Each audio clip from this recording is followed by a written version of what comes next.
तो हम देखेंगे मुख्यमंत्री स्कूल जतन योजना। ठीक है, ये क्या होता है, कब लाया गया था। ठीक,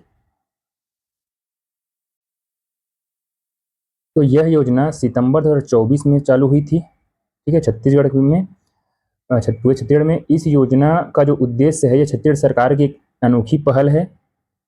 ठीक है, अनोखी पहल है जिसका उद्देश्य राज्य के सरकारी स्कूलों के, सरकारी विद्यालयों के बुनियादी ढांचे और सुविधाओं में सुधार करना।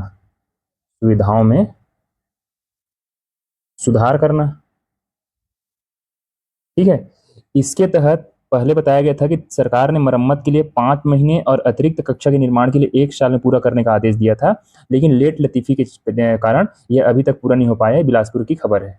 ठीक है,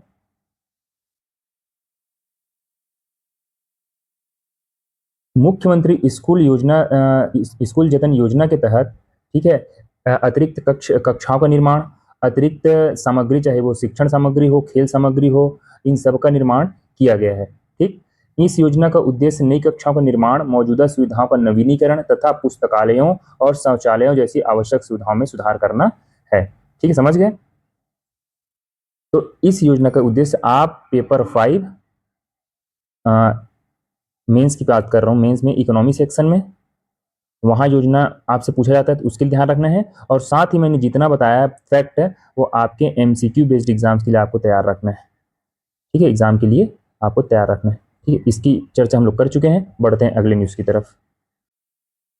प्रदेश का पहला सीवरेज ट्रीटमेंट प्लांट बनने वाला है। तो ये आपके एमसीक्यू बेस्ड एग्जाम के लिए इंपॉर्टेंट है कि प्रदेश का सबसे पहला सीवरेज ट्रीटमेंट प्लांट कहाँ बनने जा रहा है। सीवरेज ट्रीटमेंट प्लांट कहाँ बनने जा रहा है, तो देखिए, जगदलपुर से 10 मीटर दूर इंद्रावती नदी के तट पर निर्मित प्रदेश के पहले सीवरेज ट्रीटमेंट प्लांट का संचालन आने वाले दिनों में सीएसईबी से मिलने वाली बिजली से नहीं बल्कि सूरज की रोशनी से संचालित होगी।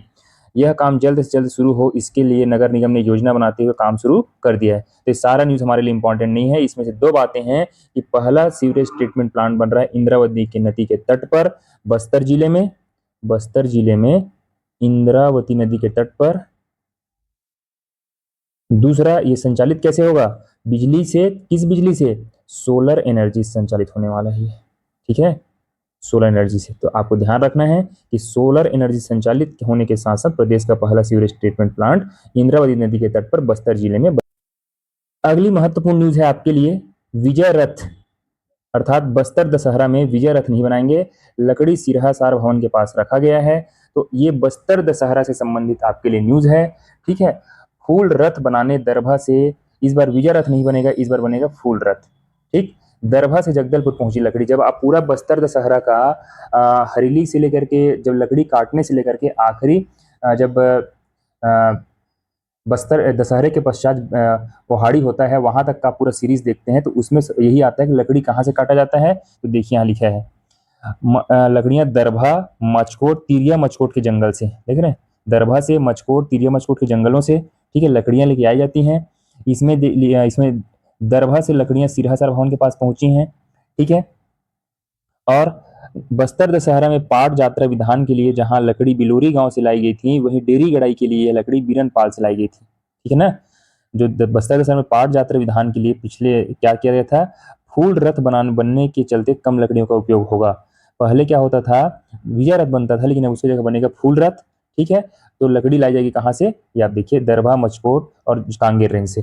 तो अब इंपॉर्टेंट हो जाता है कि हम बस्तर दशहरा के बारे में भी थोड़ा जान लें। ठीक है ना, मेंस 2024 के निबंध, छत्तीसगढ़ सेक्शन के निबंध में जब आप जाके देखेंगे तो आपसे निबंध पूछा गया है, बस्तर दशहरा एक समृद्ध सांस्कृतिक विरासत। क्या है, समृद्ध सांस्कृतिक विरासत। ठीक है, तो आपको अब देखिए, हम पढ़ते कैसे हैं कि बस 2 लाइन 4 लाइन फैक्ट फुल पढ़ लेते हैं, उसको छोड़ देते हैं। तो मैं आपको बता दूं, आपको बस्तर दशहरा 750 शब्दों में तैयार होना चाहिए, क्योंकि निबंध पूछा गया इस पे। देखिए आपके सामने इसका प्रमाण है। तो 750 शब्द अर्थात 30 शब्द से लेकर के 750 शब्दों तक। 750 शब्द क्यों बोल रहा हूँ? निबंध के लिए। और 30 शब्द के बोल रहा हूँ 2 अंक के प्रश्नों के लिए। तो 2 अंक, 4 अंक, 8, 10, 15 इन सारे अंकों में इस पर प्रश्न पूछा जा सकता है। और जब आप इसके तथ्यात्मक उत्तर की तैयारी करेंगे तो उन्हीं तथ्यों से आपके एमसीक्यू बेस्ड क्वेश्चंस भी बनते हैं। तो बस्तर दशहरा की यहाँ मैं थोड़ी बहुत चर्चा कर देता हूँ। तो आप सबको पता है बस्तर दशहरा कितने दिन का होता है? 75 दिनों का, ठीक है, जिसमें जो 13 दिन होते हैं, 13 दिवस जो विभिन्न रस्मों के लिए होते हैं वो महत्वपूर्ण होते हैं। तो इसके फैक्ट में जाए तो इसके प्रारंभकर्ता कौन थे जी? इसके प्रारंभकर्ता थे पुरुषोत्तम देव। कौन थे? पुरुषोत्तम देव। ये किस वंश से संबंधित थे? काकती वंश से संबंधित थे। कब प्रारंभ होता है? तो श्रावण अमावस्या के अर्थात हरेली के दिन से शुरू होता है इसके कार्यक्रम की शुरुआत। और कब समापन होता है? तो आश्विन शुक्ल पक्ष चतुर्दशी अर्थात जिसको हम कुंवार बोलते हैं अपने छत्तीसगढ़ी माहों में, कुंवार शुक्ल पक्ष चतुर्दशी को समाप्त होता है। कुल 75 दिनों तक चलता है। प्रथम कार्यक्रम होता है पाट यात्रा। प्रथम कार्यक्रम क्या होता है? पाट यात्रा। ये देखिए लिखा है ना, पाट यात्रा विधान के लिए जहां लकड़ी बिलोरी गांव से लाई गई थी, तो वहीं डेरी गड़ाई के लिए लकड़ी बीरनपाल से। अर्थात ये जो पाट यात्रा विधान हो चुका है क्योंकि पहला था, और डेरी गड़ाई का काम भी हो चुका था। तो आपको याद रखना है पाट यात्रा और डेरी गड़ाई की लकड़ियां एक मचकोट तिरिया से नहीं लाई जाती हैं, वो अलग अलग गांव से लाई जाती हैं। मचकोट और तिरिया से सिर्फ जो मुख्य रथ यात्रा है उसके लिए लकड़ियां लाई जाती हैं, ठीक है ना। याद रखेंगे। पहला रस्म जो 13 दिवस का पहला रस्म है वो तो होता है पाट यात्रा। अब हम यहाँ पे 13 जो रस्म है उसको देख लेते हैं। और प्रथम कार्यक्रम पाट यात्रा, जबकि प्रथम जो रस्म है वो क्या है? काछिन गादी का। किसका? प्रथम काछिन गादी का, ठीक है। और अंतिम रस्म होता है अंतिम मुरिया दरबार का। आप सबको होता है मुरिया दरबार के पश्चात सबकी समस्याओं का समाधान किया जाता है और फिर बस्तर दशहरा का समापन होता है, ठीक है। सबसे पहला कार्यक्रम हमने देखा पाट यात्रा। सब उसके बाद होता है पाट यात्रा के बाद डेरी गड़ाई। यहाँ लिखा है ना डेरी गड़ाई। डेरी गड़ाई आप इन सबका डिटेल पढ़ेंगे, ठीक है। यहाँ पे डिटेल कराएंगे तो वीडियो लंबा हो सकता है। उसके बाद जो सबसे पहला रस्म होता है वो काछिन गादी का मैंने भी बताया। दूसरा जो रस्म होता है वो है रैला पूजा या नवरात्र शुरू होता है। दूसरा जो होता है वो क्या होता है? रैला पूजा का, ठीक है। अगला जो रस्म होता है जोगी बिठाने का। कहाँ बिठाते हैं जोगी? आप सबको पता है जोगी बिठाने कार्यक्रम होता है। ये होता है नवरात्रि के पहले दिन में। हलवा समुदाय का कोई व्यक्ति होता है, सिरहा सार जगदलपुर में बिठाते हैं। फिर होता है रथ परिक्रमा। क्या होता है ये आप सबको पता है, तो मेरे साथ रिवीजन करते जाइए। फिर होता है बेल पूजा, ठीक है, बेल पूजा। फिर होता है आपका दुर्गा अष्टमी में निशा यात्रा होता है। क्या होता है? निशा यात्रा, ठीक। निशा यात्रा के बाद होता है जोगी जो बिठाया गया था ना पहले दिन, नवरात्रि के पहले दिन जोगी बिठाया गया था, उसको जोगी उठाने का काम होता है किस दिन? दुर्गा अष्टमी के पश्चात नवमी के दिन, ठीक है। फिर उसी दिन नवमी के दिन जोगी उठाने के पश्चात क्या किया जाता है? मावली परघाव। क्या किया जाता है जी? मावली परघाव, ठीक है। फिर विजयादशमी के दिन होता है भीतर रैनी।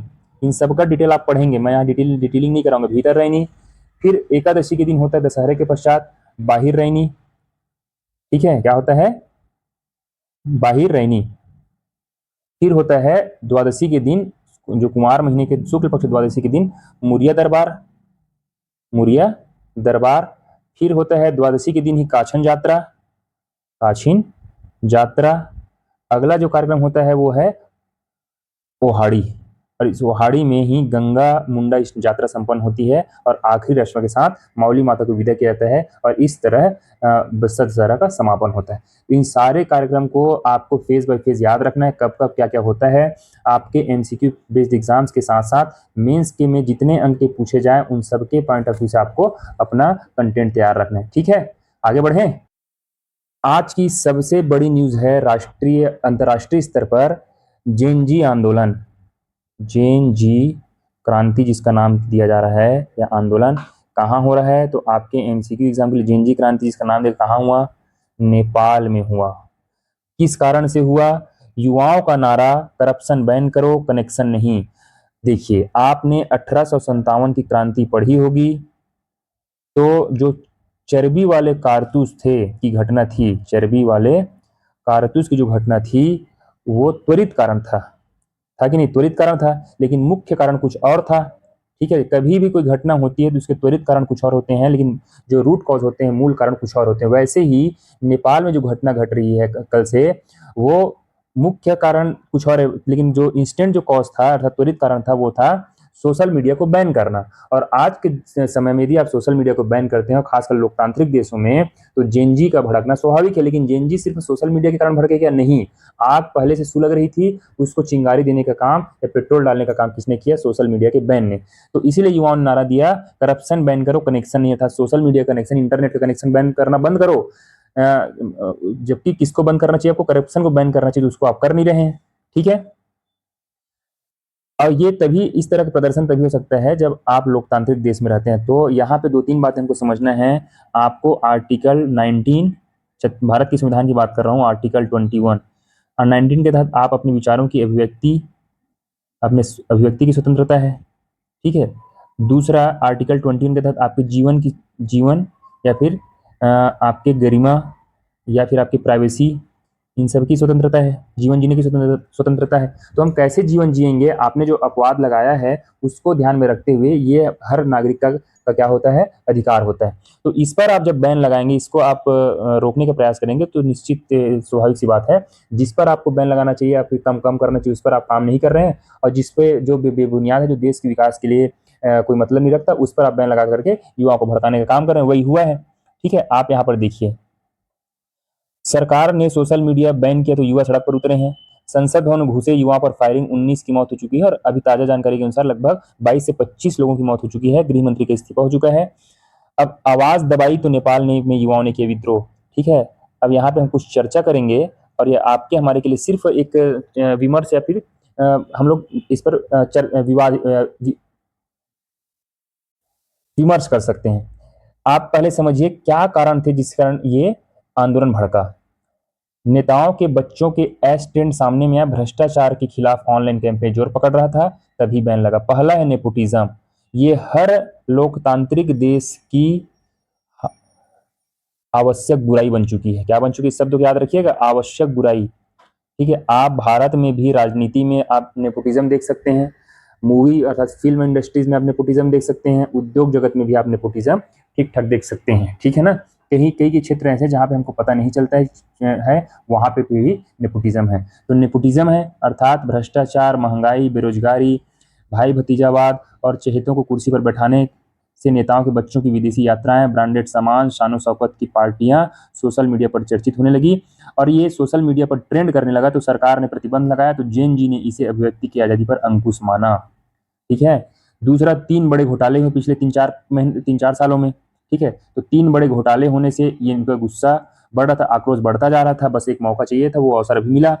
साथ ही सियासी अस्थिरता, 5 साल में 3 सरकारें बदल चुकी हैं, ये बहुत बड़ा चीज होता है। यदि आप एग्जाम्पल देखें तो आप महाराष्ट्र में देख सकते हैं कि जब सियासी अस्थिरता होती है या फिर बहुमत की सरकार नहीं होती, तो किस प्रकार से बेमेल गठबंधन की सरकार अपने हित साधने के लिए बनती है। ठीक है, तो इसीलिए सियासी अस्थिरता किसी भी लोकतांत्रिक देश के लिए नुकसानदायक होती है। बेरोजगारी और आर्थिक असमानता, 2019 में जो बेरोजगारी 10.39% थी, ये हमको याद नहीं रखना, बस यहाँ पे तुलनात्मक बताया गया है कि क्या क्या कारण थे जिस कारण से नेपाल में आंदोलन भड़का। विदेशी दबाव, चाइना की तरफ उनका, नेपाल का झुकाव बढ़ता जा रहा था, जो ये लोग नहीं चाह रहे थे। भारत से बढ़ती दूरी, ठीक है, जो वर्तमान सरकार है वो भारत से दूरियां बढ़ा रही है, ये कारण ये भी था।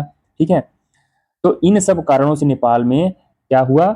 आंदोलन भड़का। अब आपको मैं ये बता इसलिए रहा हूँ क्योंकि नेपाल के में क्या हो रहा है वो इंपॉर्टेंट है हमारे अंतर्राष्ट्रीय विदेश नीति के पॉइंट ऑफ व्यू से। लेकिन यहाँ पे मैं थोड़ा आपको बता दूं, क्या भारत में नेपोटिज्म नहीं है? भाई भतीजावाद नहीं है? क्या भारत में घोटाले तो अभी नहीं हो रहे हैं, सामने नहीं आ पा रहे हैं, लेकिन भ्रष्टाचार क्या नहीं है? आपको नहीं लगता? तो आप भ्रष्टाचार, जो करप्शन परसेप्शन इंडेक्स है, भारत की रैंकिंग अभी भी 90 से 100 के बीच में ही है करप्शन रैंकिंग में। ठीक है ना, आप जाकर के देख सकते हैं। फिर सियासी स्थिरता तो नहीं है अभी केंद्र सरकार में, लगभग पिछले 15 सालों से एक मजबूत सरकार है, तो सियासी स्थिरता नहीं है। क्या हमारे यहाँ बेरोजगारी या आर्थिक असमानता नहीं है? बिल्कुल है। क्या हमारे यहाँ विदेशी दबाव? ये विदेशी दबाव तो नहीं है। ठीक है, विदेशी दबाव नहीं है। विदेशी, अभी हम, अमेरिका हमारे ऊपर बहुत दबाव बनाने की कोशिश की, लेकिन हम एक ऐसी अर्थव्यवस्था के रूप में अपने स्थान स्थापित कर चुके हैं, तो इस तरह दबाव नहीं। तो आप यहाँ से सीखते हैं कि क्या क्या कारण हो सकते हैं जिससे देश में आंदोलन या फिर लोगों के बीच में गुस्सा फूटता है। ठीक है। तो आप उन पॉइंट्स को याद रखेंगे जब भी आपको कोई लोकतंत्र में या लोकतांत्रिक भारत की लोकतांत्रिक यात्रा इस विषय पर कभी निबंध पूछा जाए, लोकतंत्र से संबंधित कोई निबंध पूछा जाए, तो आप चुनौतियों में इसको शामिल कर सकते हैं, ठीक है। दूसरा यहाँ पर देखिए,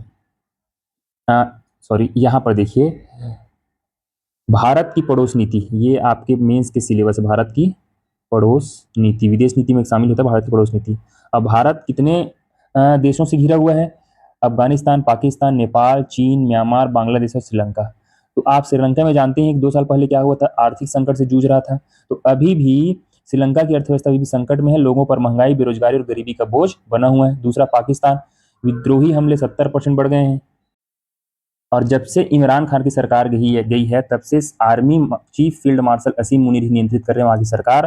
खासकर बलूचिस्तान और खैबर पख्तूनख्वा में विद्रोहियों के हमले बढ़ गए हैं, ठीक है। मालदीव कर्ज संकट में चीन का दबदबा बढ़ रहा है वहां पे। म्यांमार में 2021 से सत्ता में सेना आ गई है, 6000 लोग मारे गए हैं।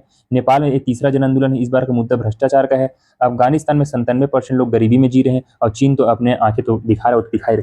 तो आप जब देखिए 7 पड़ोसी देशों में आर्थिक सियासी अस्थिरता की स्थिति है, तो आप सिंपल सा एक व्यवहारिक चीज बताइए, आप जहां भी शहर गांव कस्बे में रहते हैं, यदि आपके पास पड़ोस में इस प्रकार के तनाव संकटग्रस्त होंगे तो आप कितना भी बलशाली क्यों न हो, आपके ऊपर प्रभाव पड़ेगा कि नहीं पड़ेगा। तो भारत की पड़ोस नीति में या विदेश नीति में जब भी भारत के पड़ोस नीति के बारे में चर्चा कीजिए, भारत के सामने क्या क्या चुनौतियां हैं, क्या क्या चैलेंजेस फेस कर रही भारत, या फिर क्या क्या संभावनाएं हैं इस संबंध में, तो आप इसी को बताएंगे। भारत अभी बहुत ही तनावपूर्ण स्थिति से मतलब गुजर तो नहीं रहा है, लेकिन एक प्रकार से उसके आसपास तनावपूर्ण स्थिति बनी हुई है। ये भारत के जो आर्थिक विकास या आर्थिक समृद्धि की दिशा को आगे बढ़ने में कम डायरेक्टली या इनडायरेक्टली रोकने का प्रयास तो करती है, ठीक है। जो अभी नेपाल के प्रधानमंत्री हैं वो चीन परस्त हैं, ठीक है, चीन परस्त हैं। तो इसको भी ध्यान में रखना है। एक कारण ये भी है कि चाइना के गोद में जा रहा है नेपाल, तो आंदोलन में एक पक्ष ये भी है कि भारत से बढ़ती दूरियां हैं, और लोग जानते भी हैं कि भारत और नेपाल की जो सीमा है वो नेचुरल बॉर्डर्स है, अर्थात रोटी बेटी का संबंध है हमारा अभी भी। जो बिहार के सीमावर्ती क्षेत्रों के में और नेपाल के सीमावर्ती क्षेत्रों में अभी भी शादियां, जो रोटी बेटी संबंध बोल रहा हूँ ना, शादियां, वैवाहिक संबंध स्थापित होते रहते हैं। और कहाँ नेपाल और चीन दोनों के बीच में हिमालय जैसा महान पर्वत खड़ा हुआ है, तो जबरदस्ती भारत को अनदेखा करके चीन की तरफ बढ़ने का प्रयास भी वहां के लोगों को निराश करता है, ठीक है। अब देखिए, नेपाल में सोशल मीडिया पर लगाए गए हालिया प्रतिबंधों और सरकारी भ्रष्टाचार के खिलाफ प्रदर्शन के दौरान हुई हिंसा पड़ोसी मुल्क में लोकतंत्र की सेहत और क्षेत्रीय स्थिरता की दृष्टि से भी चिंताजनक है। पड़ोसी देशों में अस्थिरता के हालिया अनुभवों के बरक्स भारत को अधिक सतर्क रहने की जरूरत है। अभी हम थोड़ी देर पहले विदेश नीति की चर्चा कर रहे थे। आगे ये एडिटोरियल, इसमें कुछ शब्द आए हैं उसको आपको ध्यान रखना है, ठीक है। वो क्या है कि न्यूज आपको पता है ही। देखिए लिखा है, पड़ोसी मुल्क में लोकतंत्र की सेहत के साथ क्षेत्रीय स्थिरता की दृष्टि से भी चिंताजनक है। नेपाल की करीब 3 करोड़ की आबादी में तकरीबन 90% लोग इंटरनेट का इस्तेमाल करते हैं। नहीं भूलना चाहिए कि डिजिटल युग में सोशल मीडिया केवल मनोरंजन या संवाद का माध्यम नहीं है, बल्कि यह जनता की आवाज, सूचना के प्रवाह और राजनीतिक विमर्श का भी अहम मंच है। ऐसे में इस पर प्रतिबंधों को युवा अनावश्यक दखलंदाजी की तरह तो देखते ही हैं, इससे यह संदेश भी जाता है कि सरकार नहीं चाहती कि उनकी नीतियों के खिलाफ किसी भी तरह की विमर्श को हवा मिले। अब ये सारा चीज दिया गया है। नेपाल के बारे में बहुआयामी गरीबी सूचकांक में कहाँ पर है, ठीक है। 2008 में इन्होंने राजशाही की बर्खास्तगी के बाद नेपाल के लोगों ने जो लोकतंत्र का सपना देखा था वो पूरा नहीं होने से नाराजगी है उन सब में। दक्षिण एशिया का भूगोल और राजनीति एक दूसरे से गहरे से जुड़े हुए हैं, लिहाजा इस घटनाक्रम पर भारत की भी नजर होगी। भारत के लिए चिंताजनक क्यों है? क्योंकि उसके तकरीबन सभी पड़ोसी मुल्क में किसी न किसी तरह इस स्तर पर संकट बना हुआ है। पाकिस्तान प्रेरित आतंकवाद, बांग्लादेश की राजनीतिक उथल पुथल, म्यांमार का गृह युद्ध हो, या फिर राजनीतिक व आर्थिक स्थिरता से उभरता श्रीलंका, ये सभी भारत की कूटनीतिक चिंताओं के विषय में लगातार बने हुए हैं, ठीक है। साथ ही समय रहते नेपाल को समझना होगा कि जनता की आवाज को दबाने की कोशिश अंततः शासन को ही अस्थिर करती है। ये आपके आसपास देख सकते हैं, बांग्लादेश में जो हुआ, श्रीलंका में जो हुआ और पाकिस्तान में तो हो ही रहा है। तो नेपाल को सीखना चाहिए, और यदि आर्थिक, सामाजिक, राजनीतिक समृद्धि करना है तो जनता की आवाज को दबाने का काम नेपाल को नहीं करना चाहिए, बल्कि भ्रष्टाचार मुक्त शासन व्यवस्था प्रदान करने का कार्य आगे बढ़ाना चाहिए, ठीक है। अब इसमें एक शब्दावली आया है, जेन जी, क्या आया है? जेन जी अर्थात जनरेशन जी। तो इन सारे शब्दावलियों आखिर ये है क्या, इन शब्दावलियों को आपको जानना चाहिए। ये जेन जी होते क्या हैं, उसका देखिए क्या क्या, millennial generation, generation X, baby boomers, silent generation, greatest generation, Gen Alpha, Gen Beta. ठीक है, आखिर ये शब्दावली है क्या, आपके एमसीक्यू बेस्ड एग्जाम्स में पूछा जा सकता है, साथ ही आपके पेपर 4 मेंस के पेपर 4 में यदि अप्लाइड साइंस में पूछ दिया जाए तो ये अतिशयोक्ति नहीं होगी। सबसे पहले आया जी ग्रेटेस्ट जनरेशन।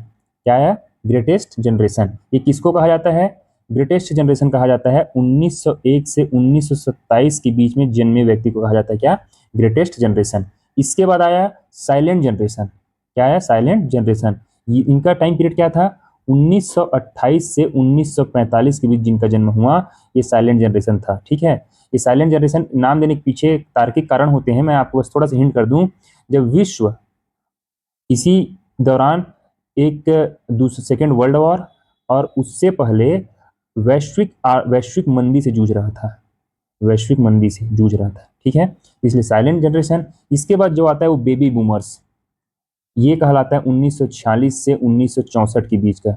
लगभग दुनिया के सभी देश जो उपनिवेश थे इसी दौरान आज़ाद हो रहे थे और आज़ादी में आज़ाद देश में सांस ले रहे थे। फिर आता है जनरेशन एक्स, ये जनरेशन है 1965 से 1980 के बीच के। ठीक है, जनरेशन एक्स। इसके बाद आता है मिलेनियल जनरेशन, ये कब से कब तक है, ये है 1981 से 1996, इसको कहा गया मिलेनियल जनरेशन। ठीक है, और जो 1997 से 2010 तक, 1997-2010 के बीच में जिन बच्चों का जन्म हुआ उनको कहा गया जेन जी। और आज यही जेन जी लगभग 10वीं क्लास से लेकर के कॉलेज स्तर की पढ़ाई करने वाले सारे बच्चे ये जेन जी है। तो इन्हीं जेन जी लोगों ने ही क्या किया था, इस नेपाल की क्रांति को हवा दी और उसको अभी तक अब आज का अपडेट देखना पड़ेगा कि कहाँ तक ये आंदोलन पहुंचा है। ठीक है, जो ग्रेटेस्ट जनरेशन है, युद्ध और महामंदी देखी इन्होंने। ठीक है, साइलेंट जनरेशन, बेबी जो बूमर्स हैं वो जिन्होंने अर्थव्यवस्था को नया रूप दिया। मिलेनियल्स और जेन जी, ये 1997-2010 के बीच में पैदा हुए, ये लोग डिजिटल दुनिया की गहराई से जुड़े हुए लोग हैं। ठीक है, और टेक्नोलॉजी में मिलेनियल्स से काफ़ी आगे हैं, उनके पास हमेशा डिजिटल प्लेटफॉर्म और सोशल मीडिया की पहुंच रही है और हमेशा से रही है। उसका अचानक से छीन लेंगे तो आपको इसके आक्रोश का सामना तो करना ही पड़ेगा।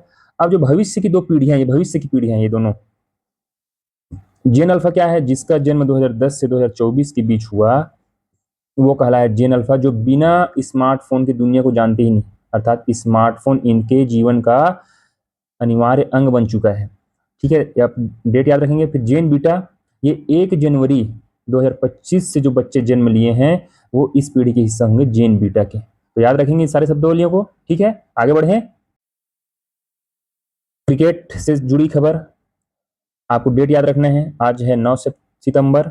आज से क्रिकेट का एशिया कप शुरू हो रहा है। तो आपके लिए 2-3 फैक्ट की बात है, कहाँ हो रहा है, तो सबसे पहले आपको याद रखना है यूएई में, यूनाइटेड अरब एमिरेट्स में हो रहा है। ठीक है, किस फॉर्मेट में हो रहा है, तो T20 फॉर्मेट में हो रहा है। ठीक, भारतीय टीम के कप्तान कौन है इस टूर्नामेंट में, तो सूर्य कुमार यादव हैं।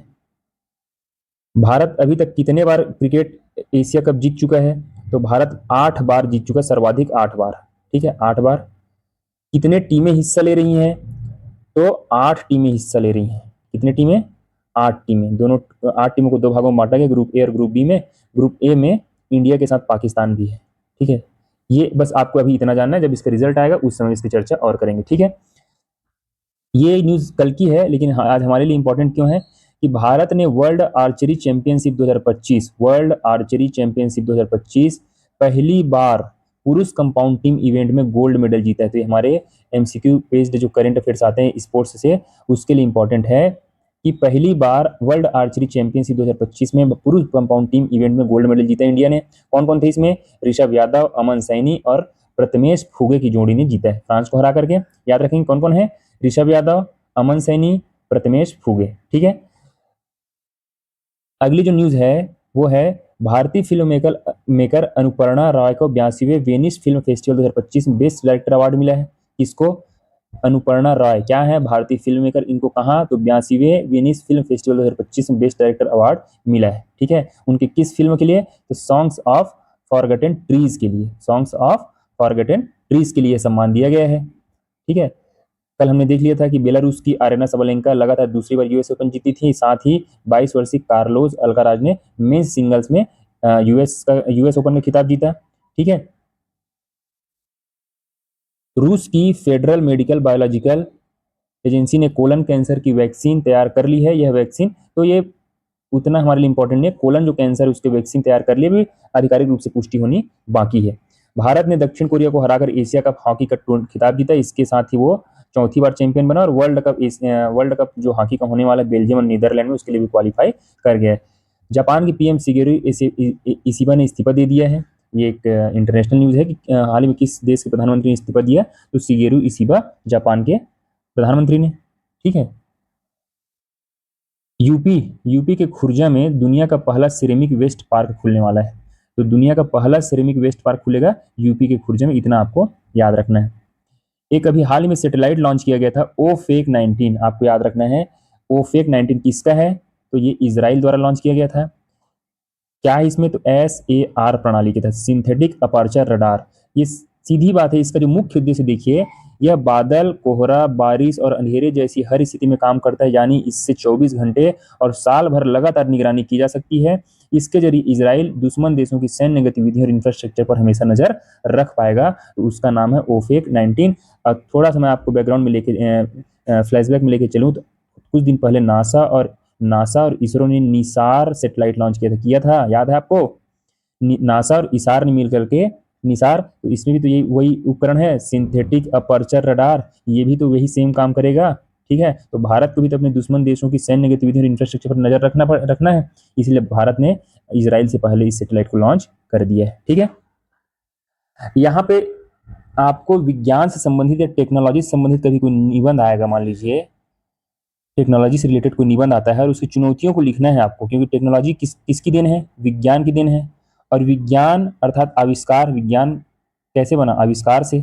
और कोई भी आविष्कार मानवता के प्लस अर्थात सकारात्मक और नकारात्मक दोनों हो सकते हैं, प्रभावित कर सकते हैं। तो जब आविष्कार बन जाता है विकार, ठीक है, कैसे बना, तो आपको जब चुनौतियां लिखने पूछा जाएगा, ठीक है, और खासकर मैं आपके लिए एक मॉडल इसे तैयार करूं, मॉडल निबंध। ठीक है। बढ़ते साइबर अपराध, समस्याएं और निदान।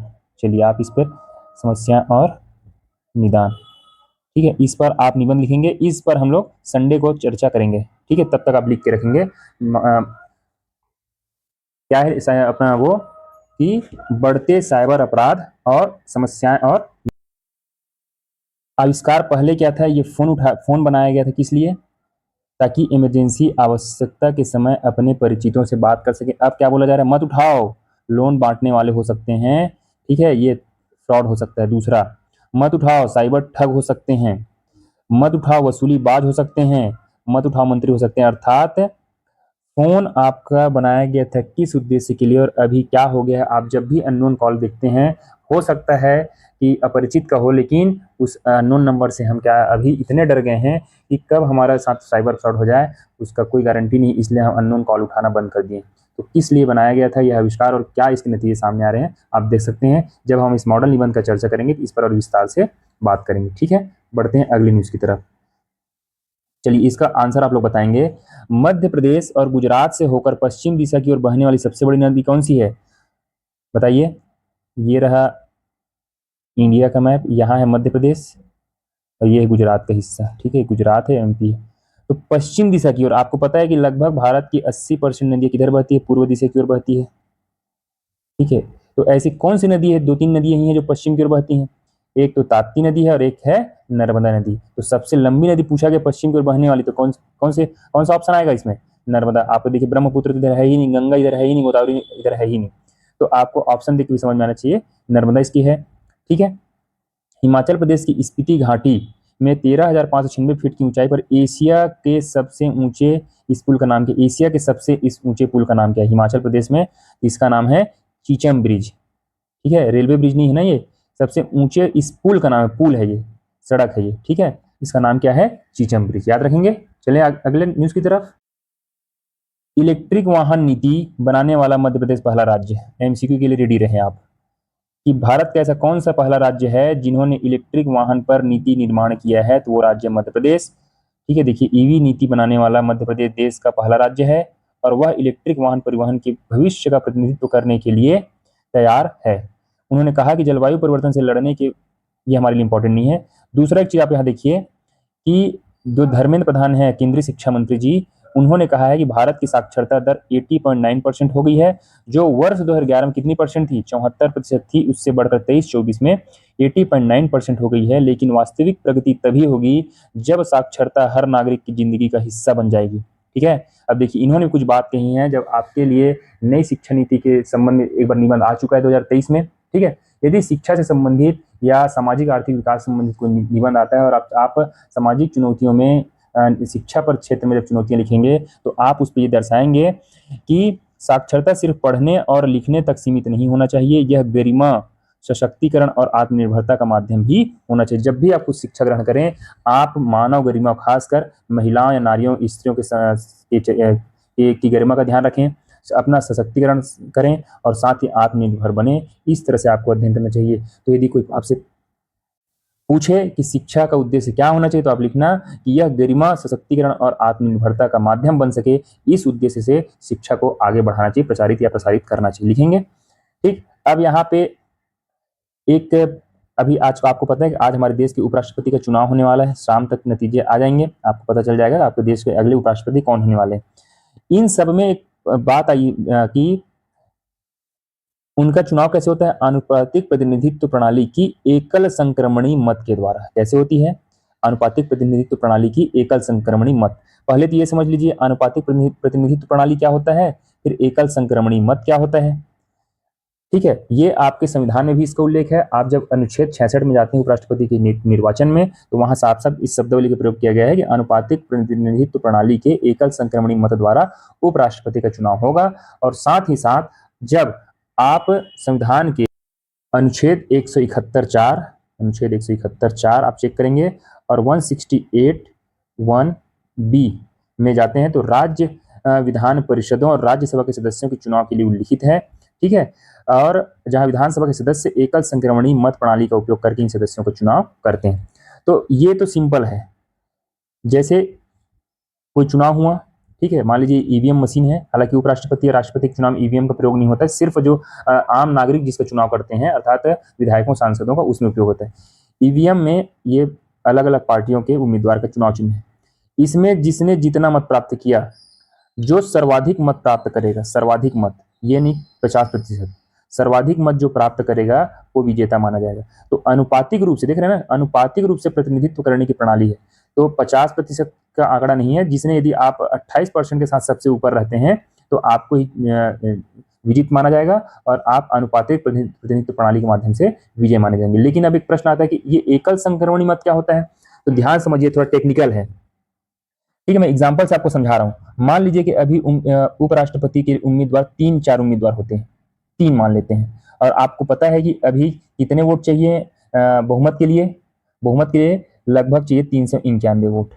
ये बहुमत होना ही चाहिए, ये बहुमत से कम आपका वोट आएगा तो आप उपराष्ट्रपति नहीं बन पाएंगे। ऐसे ही राष्ट्रपति के लिए है कि आप एक जो बहुमत का जो मुख्य आंकड़ा है उसको पार करना है आपको। तो ये मान लेते हैं उपराष्ट्रपति उम्मीदवार ए है, ये बी है, ये सी है। अब मैं मान लेता हूं इस उम्मीदवार को, हाँ, ये एक मत पत्र होता है, इसमें इन तीनों उम्मीदवारों का नाम लिखा होता है। ठीक है, क्या लिखा होता है? नाम लिखा होता है, ये समझिए नाम है। अब जब एक मतदाता अर्थात निर्वाचक जो मंडल होता है अर्थात जो सांसद होते हैं, वो जब मत डालने जाते हैं तो वरीयता डालते हैं इसमें, अर्थात प्रेफरेंस देते हैं। जैसे मुझे ये पसंद है, पहले तो मैं इनके सामने डालूंगा 1, इनके सामने डालूंगा 2, इनके सामने डालूंगा 3। ऐसे ही सब लोग वरीयता डालना इंपॉर्टेंट है, ठीक है, डालना ही है। ठीक है, अब मान लेते हैं ये ए है, मान लेते हैं ये ए उम्मीदवार है, ये बी है, ये सी है। ऐसे ही सब लोगों ने किसी को पहले वरीयता इधर दे दिया, फिर इसको दूसरा, फिर इसको तीसरा, ऐसे दे दिए। यदि इन सारे मत पत्रों के काउंटिंग के बाद कोई उम्मीदवार 391 वोट पा जाता है तब तो सीधे विजेता हो गया। ठीक है, सीधे विजेता घोषित कर दिया गया। लेकिन मान लीजिए कि वो पाए 380 वोट, कितने वोट की कमी पड़ गई? 11 वोट की कमी पड़ गई। ठीक है, तो अब हमको देखना है कि इन तीनों उम्मीदवार में सबसे कम वोट किसको मिला है। तो हम देखते हैं, मान लेते हैं सी को सबसे कम वोट मिला है, अर्थात सी के जीतने की गारंटी अब नहीं है। तो सी उम्मीदवार को जितने लोगों ने, उम्मीदवार सी है, इसको जितने लोगों ने पहला प्रेफरेंस दिया था उसमें उन सारे मत पत्रों को बाहर निकाला जाएगा और उन मत पत्रों में देखा जाएगा कि ये 380 वोट पाने वाला उम्मीदवार ए है, इसको प्रेफरेंस 2 में रखा गया है क्या, अर्थात उसके बाद बी को, ए को और बी को इन्होंने कौन कौन से प्रेफरेंस में रखा है, ठीक है। और वो तब तक देखेंगे जब तक हम 391 वोट ये प्राप्त नहीं कर लेते, और जैसे ही 391 वोट प्राप्त कर लेते हैं ये काउंटिंग भी बंद हो जाएगा। अर्थात कहने का मतलब ये है कि जब जो बहुमत का जो आंकड़ा होता है उसको जब तक प्राप्त नहीं कर लिया जाता, तब तक जो अंतिम से जो उम्मीदवार होते हैं उसके मतपत्रों को हम काउंट करते हैं, और उनके मतपत्र में जिसका प्रेफरेंस जैसा होता है उसके बाद उस वोट की गिनती उसके खाते में काउंट करते हैं। समझ में आया? इस पर हम कभी पॉलिटिक्स क्लास करेंगे तो इस पर और अच्छे से चर्चा करेंगे। मुझे उम्मीद है कि इतने में आपको समझ में आया होगा। ठीक है, बढ़ते हैं अगले न्यूज की तरफ। यहाँ 2-3 फैक्ट है आपके लिए, इसको आप तैयार करेंगे। मैं यहाँ पे अभी इसका एनालिसिस करूंगा तो वीडियो लंबा हो सकता है। ठीक है, न्यूज है कि कान्हा टाइगर रिजर्व और बांधवगढ़ से लाए जाएंगे, उदंती और तमोर में रखेंगे। हम कान्हा टाइगर रिजर्व और बांधवगढ़ से टाइगर लाया जाएगा, 1 बाघ और 5 बाघिन लाया जाएगा। कहाँ? छत्तीसगढ़ में। और कहाँ कहाँ रखा जाएगा? उदंती में और तमोर पिंगला में। तो आपके लिए प्रश्न बनता है कि उदंती टाइगर रिजर्व के बारे में आप तैयार करेंगे। टाइगर रिजर्व का दर्जा कब मिला? 2009 को। उदंती टाइगर रिजर्व किसके साथ टाइगर रिजर्व बनाता है? तो सीता नदी अभ्यारण्य के साथ मिलकर के बनाता है। उदंती आपको पता होगा कि सबसे प्राचीन अभ्यारण्य है छत्तीसगढ़ की। तो ये सब चीजें, फिर तमोर पिंगला अभ्यारण्य है। अब इस तमोर पिंगला और गुरु घासीदास को मिला करके टाइगर रिजर्व बनाया गया। अभी हाल ही में यहाँ पे लिखा होगा 7 अगस्त 2024 को तमोर पिंगला टाइगर रिजर्व के गठन का निर्णय लिया गया था। ठीक है, तो ये नवीनतम टाइगर रिजर्व है छत्तीसगढ़ का। अब कितने टाइगर रिजर्व है छत्तीसगढ़ में? 4 टाइगर रिजर्व हो गए हैं। तो कहाँ कहाँ कितने कितने टाइगर हैं, कौन कौन सा टाइगर रिजर्व कब कब बनाया गया, उस टाइगर रिजर्व क्या क्या विशेषताएं हैं, ये सब आप होमवर्क है आप ये करेंगे आपके एमसीक्यू बेस्ड एग्जाम के पॉइंट ऑफ व्यू से, और मेंस के सीजी ज्योग्राफी जो सेक्शन है पेपर 5 में, ठीक है, ज्योग्राफी, उसके लिए भी आप इसको तैयार करेंगे। ठीक है, अभी जैसे बाघों की संख्या छत्तीसगढ़ वन विभाग ने जारी किया है, सबसे ज्यादा जो टाइगर है अचानक मार टाइगर रिजर्व में 18 है। ठीक है, इंद्रावती में 6, घोरम अभ्यारण्य में 3, गुरु घासीदास तमोर पिंगला में 7 और उदंती सीता नदी में 1 है। तो मौसम या फिर पर्यावरण को ध्यान में रखते हुए ही टाइगर को कहाँ रखा जाएगा? टाइगर और टाइग्रेस को उदंती और तमोर पिंगला में। ठीक है, आगे बढ़े। अब पहला वाला न्यूज भी पर्यावरण संरक्षण से संबंधित है। ठीक है, दूसरा वाला न्यूज भी पर्यावरण संरक्षण से संबंधित है। मैं आपके लिए एक, देखिए, आप जब अच्छे से न्यूज़पेपर पढ़ते हैं ना, तो आपको किसी कौन सा एडिटोरियल या कौन सा न्यूज़ कहाँ पे आपको उपयोगी सिद्ध होगा आपको तुरंत ही पता चल जाता है। जैसे हमने सबसे पहले एक हेडिंग को ही हमने मॉडल निबंध बना दिया था, वैसे ही क्या मैं इसको मॉडल ऐसे नहीं बना सकता? हिमालय नहीं बचा तो कौन बचेगा? हिमालय ही नहीं बचेगा तो कौन बचेगा? ठीक है, यही मेरा आज का समझिए अभी का फिर से मॉडल ऐसे। तो मॉडल ऐसे जब आप देखते हैं तो आपको क्या क्यों ऐसा कहा जा रहा है, तो आप देखिए यहाँ यहाँ तक आप लिख सकते हैं आपकी भूमिका में। हिमालय पर प्रत्यक्ष या परोक्ष रूप से 1.25 करोड़ लोग निर्भर हैं। इसे बचाने के लिए अविवेकपूर्ण विकास को रोकने के साथ ही, विकास को रोकने नहीं बोला जा रहा है, अविवेकपूर्ण विकास को रोकने के साथ ही आपदा प्रबंधन प्रणालियों को मजबूत करना बेहद जरूरी है। लिखने वाले कौन है इसको? अवधेश कुमार गुप्त जी। ये उत्तर प्रदेश राज्य गंगा समिति के सदस्य हैं। आज हिमालय दिवस विशेष पर लिखा गया है। तो आप जब ये मॉडल ऐसे आता है तो आप जब भूमिका लिखेंगे कैसे लिखेंगे? पहाड़ पर जल प्रलय से मैदानी इलाकों में हाहाकार है। आप फैक्ट बताइए कि हिमाचल प्रदेश, उत्तराखंड, जम्मू कश्मीर, पूर्वोत्तर के पहाड़ी, साथ ही पंजाब, हरियाणा, दिल्ली में सभी नदियां अपने तटबंध तोड़कर रिहायशी इलाकों में घुस आई हैं।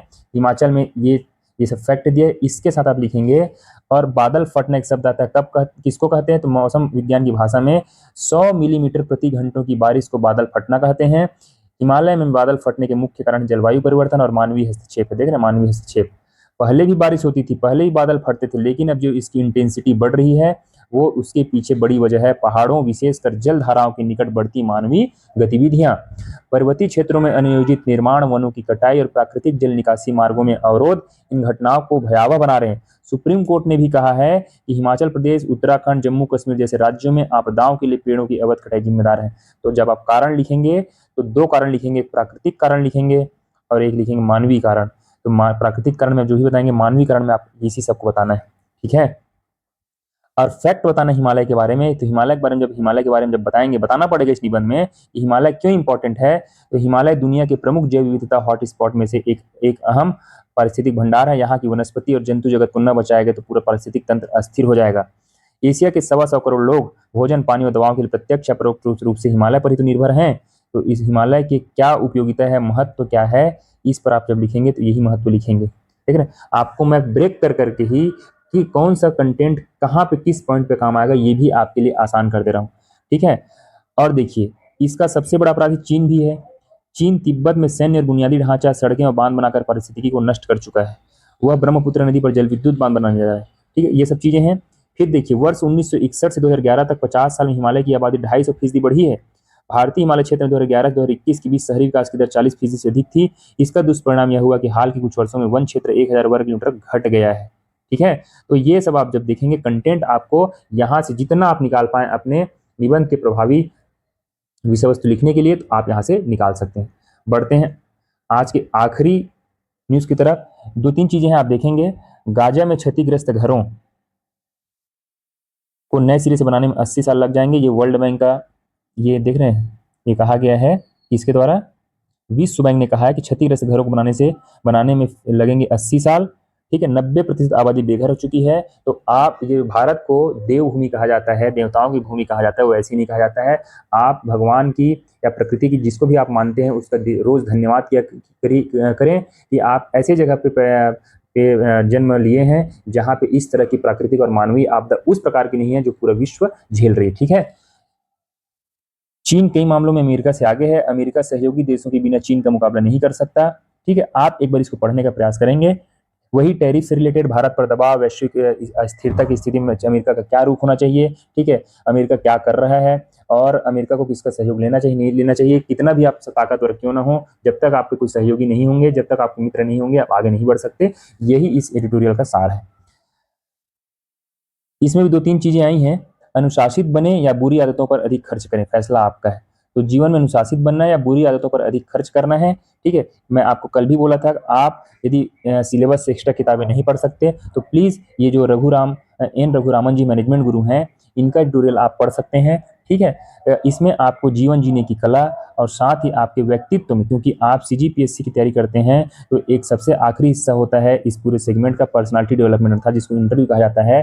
तो आपके पर्सनालिटी डेवलपमेंट में सुधार करना है, ठीक है। क्या क्या शब्दावली का प्रयोग करना है और कैसे कैसे हम जीवन जी रहे हैं, अपने अंदर झांकना है। तो आपके अंदर झांकने की भी कला इनकी एडिटोरियल सिखाती है, ठीक है। तो आप ये कर सकते हैं। ये एडिटोरियल लगाने के पीछे यही उद्देश्य होता है, ठीक है। अब इनका यहाँ से हम लोग बस ये सीखेंगे, विदेश नीति अंतर्राष्ट्रीय संबंधों पर जब भी कोई प्रश्न आएगा तो शब्दावली कहाँ से मिलेगी, ठीक है। देखिए यहाँ पर लिखा है कि भारत का दृढ़ विश्वास है कि अंतर्राष्ट्रीय व्यापार प्रणाली के खुले, निष्पक्ष, पारदर्शी और गैर भेदभावपूर्ण दृष्टिकोण जैसे मूलभूत सिद्धांतों की रक्षा की जानी चाहिए। जब कई व्यवधान हो तो हमारा उद्देश्य उसे ऐसे झटकों से बचाना होना चाहिए। इसका मतलब अधिक लचीली, विश्वसनीय, अतिरिक्त और छोटी आपूर्ति श्रृंखलाएं बनाना चाहिए, ठीक है। साथ ही साथ उन्होंने कहा कि जो अंतर्राष्ट्रीय व्यापार प्रणाली हो उसमें समावेशिता हो, न्याय संगतता हो, विकासशील देशों के लिए विशेष और विभेदक व्यवहार के साथ नियम आधारित दृष्टिकोण के मूलभूत सिद्धांतों पर आधारित होनी चाहिए, ठीक है। ये सब बात इन्होंने ये कह रहे हैं ब्रिक्स के शिखर सम्मेलन में। कहाँ कह रहे हैं? ब्रिक्स के शिखर सम्मेलन में सारी बातें कह रहे हैं। आर्थिक व्यवहार निष्पक्ष, पारदर्शी और सभी के लाभ के लिए होने चाहिए, न कि आर्थिक स्वार्थ के लिए होना चाहिए। तो ये सारी शब्दावलियां हैं। इन्हीं शब्दावलियों को जब आप प्रयोग करते हैं पेपर 7 के पार्ट 2 में, जो इंटरनेशनल रिलेशन का हिस्सा है, तो इन्हीं शब्दावलियों के प्रयोग से ही आपको इस विषय पर या इस पेपर में क्या बोलते हैं, अंक प्राप्त होते हैं। वरना यहाँ पे अंक प्राप्त बहुत कम होते हैं, क्योंकि हम चालू भाषा में लिखते हैं। तो चालू भाषा नहीं चलेगा, आपको इन शब्दावलियों को अपने लिखित डिक्शनरी में शामिल करना होगा, ठीक है। ये एक प्रदूषण, क्योंकि नशा मुक्ति, दो तीन चीजें इसमें, नशा मुक्ति और प्रदूषण तनाव भी कारण है कि इसलिए पुरुषों में बढ़ रही निसंतानता। देख रहे हैं कि लगभग 80% पुरुष ऐसे होते हैं जो पूरी तरह क्लीन लाइफ स्टाइल जीते हैं, अर्थात शराब नहीं पीते, धूम्रपान नहीं करते, न ही किसी नशे का आदी होते हैं, फिर भी इनके संतान न होने की परेशानी है। क्यों? पर्यावरण प्रदूषण, प्लास्टिक का ज्यादा इस्तेमाल, खाद्य पदार्थों में कीटनाशक, मिलावट व असंतुलित आहार। तो ऐसा ज़रूरी नहीं कि आप नशा करते हो तभी आप में तब आप स्वस्थ रहेंगे, ज़रूरी नहीं है। आपके उन सबसे अलग भी कारण हैं जो आप में इस प्रकार की समस्या को बढ़ा रहे हैं। धूम्रपान के धुएँ से भी बचें महिलाएँ। आजकल हम देखते हैं कि महिलाएँ समानता का उनको अधिकार प्राप्त है, तो समानता दिखाने के लिए धूम्रपान करने का प्रयास करती हैं, लेकिन उनको पता होना चाहिए जीवन शैली अर्थात प्रजनन क्षमता पर सीधा असर पड़ता है। अब हालाँकि विज्ञान बहुत आगे बढ़ चुका है, टेस्ट ट्यूब बेबी, ठीक है, आईवीएफ जैसे सरोगेसी जैसे माध्यम आ चुके हैं, लेकिन फिर भी यदि आपको प्राकृतिक तौर पर प्रजनन क्षमता हासिल करनी है, तो महिलाओं को इन सब से दूर रहना चाहिए, ठीक है। एबनॉर्मल बेबी का खतरा रहता है, महिलाओं को धूम्रपान से पूरी तरह बचना चाहिए। ये सिर्फ इसलिए बताया जा रहा है कि आपको नशा और प्रदूषण से क्या-क्या हानियाँ हो सकती हैं। एक ये स्वास्थ्यगत नुकसान में आप इसी उदाहरण के तौर पर इस एडिटोरियल को शामिल कर सकते हैं, ठीक है। तो आज के न्यूज़ एनालिसिस में इतना ही। आप सभी का बहुत-बहुत धन्यवाद।